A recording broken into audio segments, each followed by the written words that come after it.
छठा प्रश्न है अपना, दवा का एक कैप्सूल, कैप्सूल सबने देखा है? ऐसा ही होता है, बीच में से बेलन की आकृति का, साइड में क्या है, दो अर्धगोले लगे रहते हैं। तो देखो प्रश्न पढ़ेंगे। छठा प्रश्न है कि दवा का एक कैप्सूल एक बेलन के आकार का है, ये बेलन के आकार का है, जिसके दोनों सिरों पर एक एक अर्धगोले लगे हुए हैं। पूरे कैप्सूल की लंबाई, पूरे कैप्सूल की लंबाई यहाँ से लेके यहाँ तक कितनी है? 14 mm है। उसका व्यास, व्यास कितना है? 5 mm। ये वाला व्यास होता है पूरा आकार। इसका पृष्ठीय क्षेत्रफल ज्ञात कीजिए। इस कैप्सूल का हमें पृष्ठीय क्षेत्रफल निकालना है। तो सबसे पहले तो हम लिखेंगे कैप्सूल की कुल लंबाई कितनी है? 14 mm। और उसका व्यास कितना दे रखा है? 5 mm। व्यास से हम क्या निकालते? त्रिज्या। कैसे? 5 में 2 का भाग दे देंगे तो ये क्या आ गई? त्रिज्या। 5 में 2 का भाग देते तो क्या आता है? 2.5। 2.5। अब चित्र में समझेंगे। देखो त्रिज्या क्या होती है? आधी, यानी कि ये 2.5 है, ये भी 2.5 है, ये भी 2.5 है। तो ये यहाँ से यहाँ तक कितनी हो गई? 2.5। ऐसे ही सेम टू सेम इधर होगा, ये भी कितनी होगी यहाँ तक? 2.5। देखो 2.5 इधर निकल गया अर्धगोले में, 2.5 इधर निकल गया, 2.5 और 2.5 कितने हुए? 5 निकल गए। पूरे कैप्सूल की लंबाई 14 थी, जिसमें से 5 निकल गए, तो ये बेलन की लंबाई कितनी बची? 9 mm। बेलन की लंबाई 9 mm।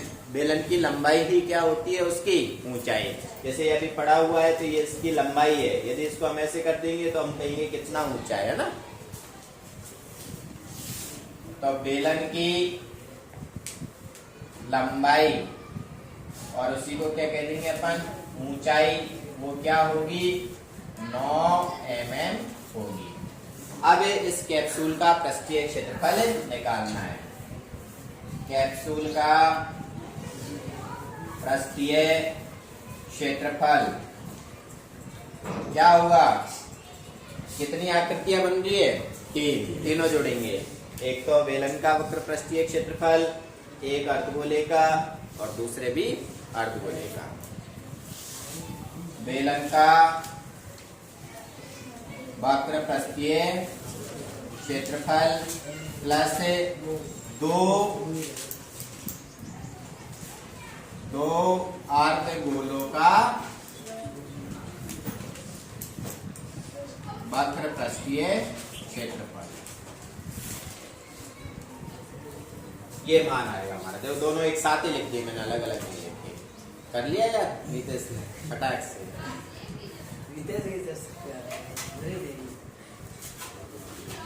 माया बताएगी आज। बेलन का वक्र पृष्ठीय क्षेत्रफल का सूत्र क्या होता है? शाबाश, बैठ जाओ। 2πr(h) प्लस 2 गुणा अर्धगोले का वक्र पृष्ठीय क्षेत्रफल। कोमल करनी आई थी ना तू? क्यों नहीं आई? काम हो तो फोन तो आया ही नहीं घर से।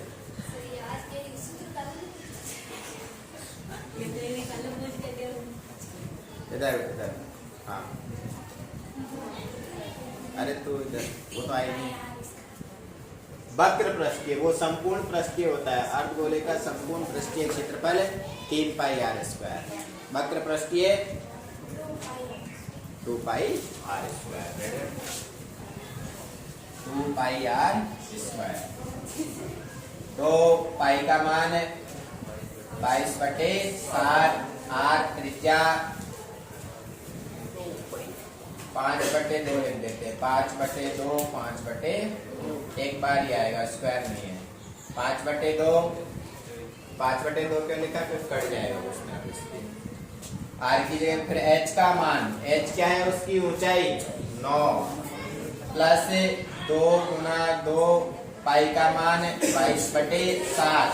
आर की जगह पे क्या लिखेंगे अब 5/2 और 5/2 क्योंकि घात कितनी है 2। काटेंगे, अब जो कट रहा है उसको काट देंगे। 2 से ये 2 कट गया, यहाँ 2 से 2 कट गया, 2 से 2 कट गया, बच रहा है 7। 7 से इनमें से कोई नहीं कटता, इनमें से भी नहीं कटता है, तो गुणा कर लेंगे। 9 पंजो 45, 45 को 22 से करना है, 55 25, 25 को भी 22 से करना है, गुणा करेंगे। अब 22 से पंजो 110 की 0 हासिल 11, 22 चौके 88, 88 में 11 जोड़ेंगे तो 88 और 11 99, बटे में क्या रहा है 7, प्लस ऐसे ही 22 और 25 को गुणा करेंगे तो 22 पंजो 110 की 0 हासिल 11, 22 दूनी 44 में 11 और जोड़ेंगे तो 55, बटे में 7। अब बटे में 7 आ रहा है तो ये क्या आ गया अपना लघुत्तम, और दोनों के नीचे यदि सेम संख्या होती है तो उसके अंश ऐसे कैसे ही जुड़ जाते हैं। 990 प्लस 550 जोड़ देंगे, कितना आएगा जोड़ने पर देखो 0, 5 और 9 14 का 4 हासिल 1, 5 और 9 14 और 1 15, बटे में 7। अब 7 का भाग देंगे, 7 दूनी 14, वापस कितना बचा 1, 14 हो गए, 7 दूनी 14, 0 बची है 220 mm² इस कैप्सूल का पृष्ठीय क्षेत्रफल आया। ठीक है, तो आसान है, देखो कितनी आकृतियां बन रही है वो हमें देखना है और उनका सूत्र लगाना है।